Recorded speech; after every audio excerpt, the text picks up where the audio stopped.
இன்று நாங்கள் how to use formula in MS Word MS வேர்டிலே ஃபார்முலா ஒன்றை எவ்வாறு யூஸ் பண்ணுவது என்று பார்ப்போம்.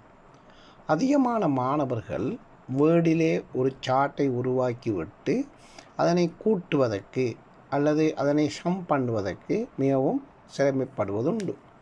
அநேகமான மாணவர்கள் கால்குலேட்டரை வைத்துக்கொண்டு இந்த ஃபார்முலாவை செய்வது வழக்கம். ஆனால் எம்எஸ் வேர்டிலே நாங்கள் முழுமையாக இதனை கூட்ட முடியும். எக்ஸல் சீட்டை எடுத்து கூட்டவும் முடியும். அதனை விட இதை இலகுவாக கூட்ட முடியும். நீங்கள் செய்ய வேண்டியது இவ்வளவுதான். இங்கே பாருங்கள் மாணவர்களே, ஐட்டம்ஸ் போட்டிருக்கிறேன். ஜனவரி, பிப்ரவரி, மார்ச்லே இடம்பெற்ற சேல்ஸ் டோட்டலை காண வேண்டும். மந்த்லி வைஸாக டோட்டல் காண வேண்டும். அதே நேரம் ஐட்டம் வைஸாகவும் டோட்டல் காண வேண்டும். இப்போது நான் ஐட்டம்ஸ் வைஸாக டோட்டலை எவ்வாறு காண வேண்டும் என்பதை நான் காட்டுகிறேன். பாருங்கள் மாணவர்களே, நீங்கள் செய்ய வேண்டியது இவ்வளவுதான். கர்சரை வைத்துக்கொண்டு லே அவுட்டுக்குள் செல்லுங்கள். சென்ற உடனே ஃபார்முலா என்ற ஆப்ஷன் வரும். இதிலே நீங்கள் செய்ய வேண்டியது சம் லெஃப்ட் ஆட்டோமேட்டிக்காக வருது. பாருங்கள் மாணவர்களே, equal sign sum bracket start left. Okay, இங்கே நீங்கள் எத்தனை தசமதானத்தில் உங்களுக்கு கூட்டல் இடம்பெற வேண்டும் என்பதை தீர்மானித்து ஓகே பண்ணுங்கள். இப்போது பாருங்கள், கூட்டி போடுகிறது. இரண்டாவது செய்து காட்டுகிறேன். பாருங்கள், ஃபார்முலா எபோவ் இல்லை. எபோவுக்கு பதிலாக நாங்கள் கொடுக்க வேண்டியது என்ன? லெஃப்ட் ஹேண்ட் கொடுக்க வேண்டும். இடது பக்கத்தில் இருப்பதை கூட்டு. அதே நேரம் 2 தசமதானங்களில் உடனே போடுகிறது. பாருங்கள் மாணவர்களே, மூன்றாவது பாருங்கள் மாணவர்களே, ஃபார்முலா எபோவ் அல்ல. எபோவுக்கு பதிலாக நாங்கள் கொடுக்க வேண்டியது என்ன? லெஃப்ட். ஓகே, நாங்கள் இங்கே கொடுக்க வேண்டியது 2 தசமதானங்களில் விடையை போடுகிறது. பார்த்தீங்களா? ஆட்டோமேட்டிக்காக ஒவ்வொன்றாகத்தான் கூட்ட வேண்டும். எக்ஸலை போன்று நாங்கள் ஃபார்முலாவை காப்பி பண்ண முடியாது. ஆகவே இதே நேரம் இங்கே கவனியுங்கள். எபோவுக்கு பதிலாக லெஃப்ட் என்று நீங்கள் டைப் செய்தால் போதும். இங்கே நீங்கள் எத்தனை தசமதானத்துக்கு விடையை எதிர்பார்க்கிறீர்களோ அவ்வளவு தசமதானத்துக்கு விடையை எதிர்பார்க்க முடியும். அடுத்ததையும் செய்கிறேன். பாருங்கள் மாணவர்களே, எபோவை அழித்து விட்டு லெஃப்ட் என்று கொடுக்கிறேன். ஓகே, இங்கே தசமதானங்கள் 2 வேண்டும். ஆகவே அதனையும் கொடுக்கிறேன். இங்கே பாருங்கள், அதே போன்று இதனையும் செய்கிறேன். பாருங்கள், ஃபார்முலா எபோவுக்கு பதிலாக நாங்கள் கொடுக்க வேண்டியது லெஃப்ட். ஓகே,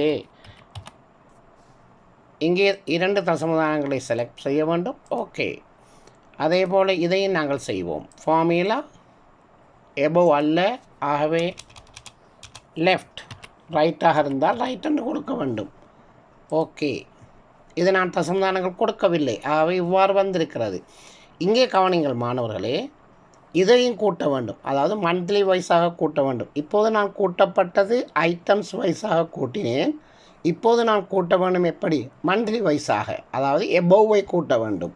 ஃபார்முலா எபோவ் வந்து ஆட்டோமேட்டிக்காக விழுகிறது. ஆகவே நான் போடுகிறேன். அதே போல் கர்சரை இங்கே வைத்துக்கொண்டு ஃபார்முலா எபோவ் 2 தசமதானங்களில் விடையை என்று கொடுக்கிறேன். ஓகே, போடுகிறது.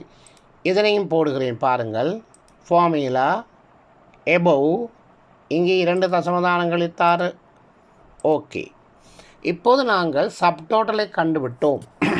இப்போது நாங்கள் காண வேண்டியது கிராண்ட் டோட்டல். கிராண்ட் டோட்டல் எவ்வாறு காண முடியும்? லெஃப்டாகவும் காணலாம் அல்லது எபோவாகவும் காணலாம்.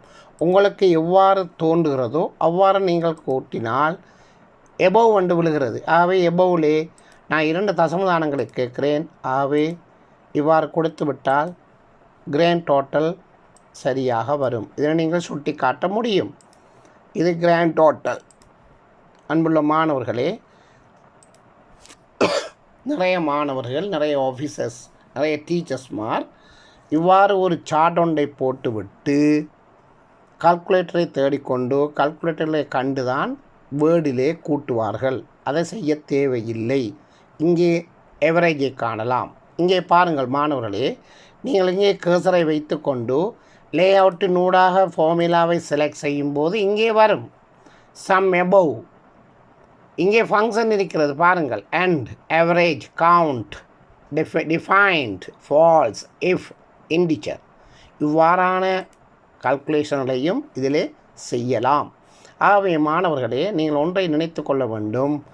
எக்ஸல் சீட்டை எடுத்துக்கொண்டு செய்யாமல் வேர்டிலே ஃபார்முலாவை பயன்படுத்தி நாங்கள் கூட்டலை, பெருக்கலை அல்லது எவரேஜ்களை இலகுவாக காண முடியும் என்பதுதான் இந்த பாடத்தினுடைய உங்களுக்கு முக்கியமான விடயம்.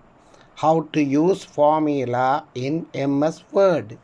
சில மாணவர்கள் என்ன செய்வார்கள், இன்சர்ட்டுக்குள்ளே போய் ஆப்ஜெக்டை செலக்ட் செய்து, ஆப்ஜெக்ட் எங்கே இருக்கிறது, ஆப்ஜெக்டை செலக்ட் செய்து எக்ஸல் சீட்டை எடுப்பார்கள்.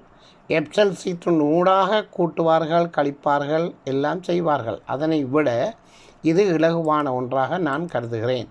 ஆகவே அன்புள்ள மாணவர்களே, இதனை செய்து பார்த்துவிட்டு எனக்கு ஒரு நல்ல ஒரு ரிசல்ட்ஸை நீங்கள் தருவீர்கள் என்ற நம்பிக்கை எனக்கு உண்டு.